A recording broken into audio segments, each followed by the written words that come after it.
Bonjour Franck Agiri. Bonjour Jean-Philippe. Franck Agiri, l'innovation, mais pourquoi faire? Essai sur un mythe économique, social et managérial. Ouvrage qu'il faut non seulement lire, mais qu'il faut faire circuler partout, et notamment dans les lycées, les classes prépa, les grandes écoles, etc., parce qu'il y a matière à débat. Et il va susciter beaucoup de débats, votre ouvrage. Comment innover autrement? J'ai envie de reformuler la question. Est-ce qu'innover autrement, c'est vraiment possible, Franck Agiri?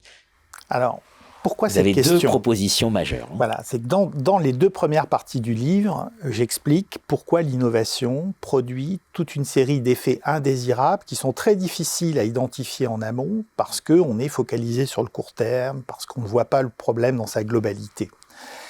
Alors la question, on pourrait se dire, on pourrait arrêter d'innover. À l'évidence, ce n'est pas une bonne idée, parce que ce serait maintenir le statu quo, et nous savons bien que notre économie actuelle est incompatible avec les limites planétaires. Donc, on a besoin d'innover, probablement plus lentement, et surtout différemment. Alors la question, c'est dans quelle direction peut-on agir? Donc cette troisième partie est plus propositionnelle, elle est plus normative. Donc j'essaie de donner des motifs d'espoir. Les deux premières parties sont assez sombres. Oui. La troisième essaie d'esquisser un certain nombre de pistes. Alors j'identifie en fait deux pistes de réflexion. La première, c'est la responsabilisation des innovateurs. Et donc là, avec un défi majeur, un défi juridique majeur. Alors c'est très compliqué. La tension entre le passé et le donc, futur. Dans cette partie, je passe en revue toute une série de dispositifs de responsabilisation. Et je commence d'abord par une analyse qui est de dire le problème de la responsabilité, notamment juridique, classique, c'est qu'elle est rétrospective. Alors l'exemple typique, c'est le principe du pollueur-payeur. C'est-à-dire vous attendez qu'il y ait une pollution et à ce moment-là, vous cherchez à imputer des causes et d'aller trouver le pollueur que vous condamnez éventuellement. Le problème, c'est que avec l'innovation, vous intervenez trop tard. C'est-à-dire que lorsque la pollution est là, ça veut dire que les innovations se sont largement diffusées et il est très difficile de revenir en arrière. On voit bien qu'il y a des effets d'irréversibilité qui sont liés à l'innovation. On ne peut pas changer de système technique du jour au lendemain. Vous voyez, on ne passe pas de la voiture thermique à la voiture électrique en un claquement de doigts, ou on n'arrête pas le nucléaire, là, comme veulent le faire les Allemands, du jour au lendemain.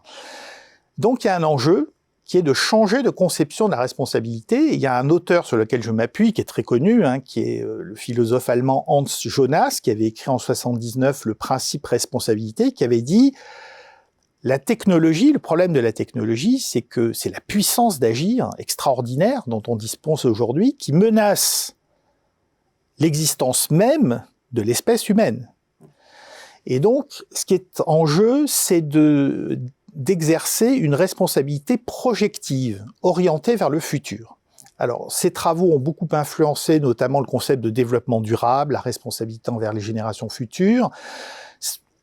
Ça a été aussi, on dit, c'est le père du principe de précaution, qui est un principe très controversé parce qu'il a produit une forme de paralysie de l'action collective. Donc, bon. Mais disons que l'idée, moi je trouve, de responsabilité projective très intéressante. Donc j'ai passé en revue toute une série de dispositifs de responsabilisation qui peuvent être juridiques, économiques, managériaux, en essayant d'en discuter les limites, les intérêts, en essayant de voir comment on pourrait les orienter vers cette responsabilité projective. Alors je prends quelques exemples.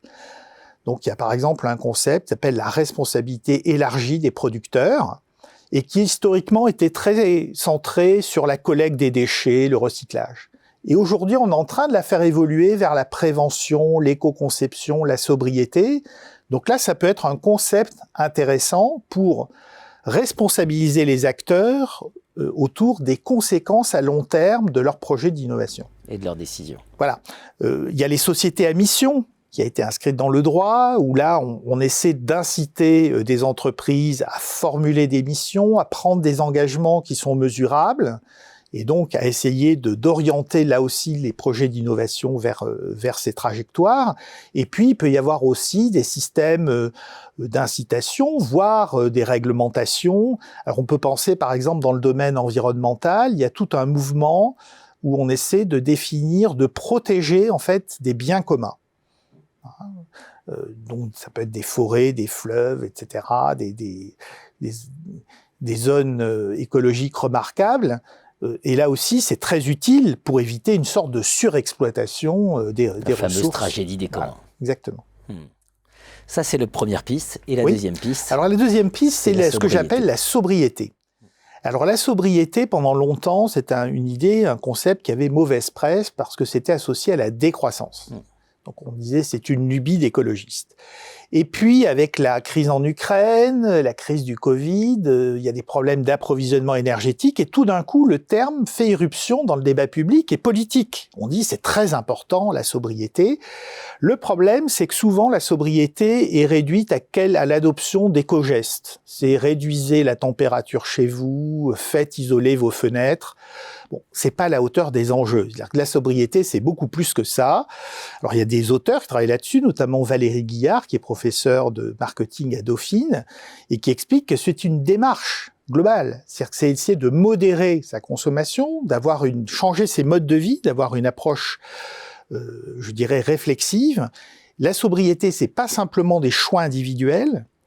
Donc, c'est pas simplement une démarche volontaire, mais c'est aussi une démarche collective. Par exemple, si vous voulez avoir un comportement sobre, faut-il qu'il y ait des infrastructures, des ressources à votre disposition. Par exemple, si vous voulez faire du vélo et qu'il n'y a pas de piste cyclable, c'est très compliqué. Vous voyez, si vous voulez faire du compost, il n'y a pas de composteur dans votre ville.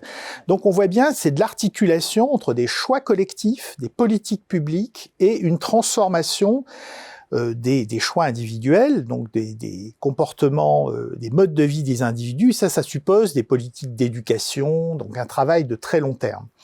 Alors vous me direz, bon ça c'est très bien, modérer la consommation, mais est-ce que les entreprises y trouvent leur compte? Alors ce qui est intéressant, c'est que de plus en plus d'entreprises s'intéressent de près à la sobriété et développent en fait des stratégies, des innovations, des modèles d'affaires. Alors en 2 mots, une des pistes que j'explore dans le livre, parce que je l'ai étudié de près avec certaines entreprises, c'est que un des enjeux, c'est notamment de travailler grâce à l'éco-conception sur l'allongement de la durée de vie des produits et l'intensification de leurs usages. C'est faire ce qu'on pourrait appeler de la durabilité programmée, qui est l'inverse de l'obsolescence programmée. Parce que si vous avez en fait des produits qui sont très durables, qui sont aussi faciles à réparer, à maintenir, vous pouvez développer des offres de services, de maintenance, de réparation, de reconditionnement, faire de l'économie de fonctionnalité, c'est-à-dire vendre des usages plutôt que les produits eux-mêmes. Et donc, vous générez des revenus grâce aux services plutôt que grâce à la vente de produits. Alors, l'intérêt, c'est que du coup, vous réduisez l'empreinte matérielle. Vous pouvez vous permettre de créer des richesses en produisant moins de produits ou d'infrastructures. Et donc là, on peut éventuellement imaginer un découplage possible entre la création de richesses et l'empreinte matérielle. Alors pour y arriver, le problème, c'est que les entreprises ont besoin d'être accompagnées. On a besoin de politiques publiques qui les soutiennent. On a besoin donc d'incitation, de réglementation. Alors ça commence, par exemple, dans la loi AGEC, qui est la loi anti-gaspillage et économie circulaire. Il y a toute une série de mesures qui vont dans le bon sens.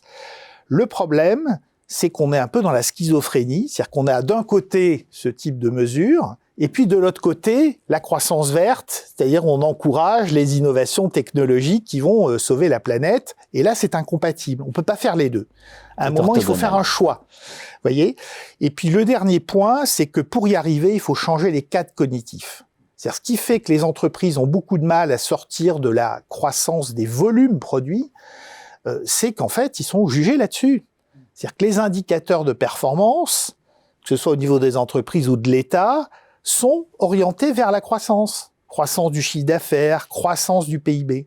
Et tant qu'on ne sera pas sorti de cette logique, en fait, on ne pourra pas aller emprunter la voie de la sobriété. L'innovation, mais pourquoi faire? Et cette réponse pour retrouver du sens, pour innover mieux. Absolument. Voilà, dans un monde où évidemment, on a toujours cherché à innover plus. Et c'est la demande d'ailleurs des salariés, des collaborateurs. Aujourd'hui, ils veulent du sens. Bien sûr. C'est la clé. L'innovation, mais pourquoi faire pour retrouver du sens? Et c'est sur un mythe économique, social et managérial. Merci Franck Agéry, édition du Seuil. Merci Jean-Philippe.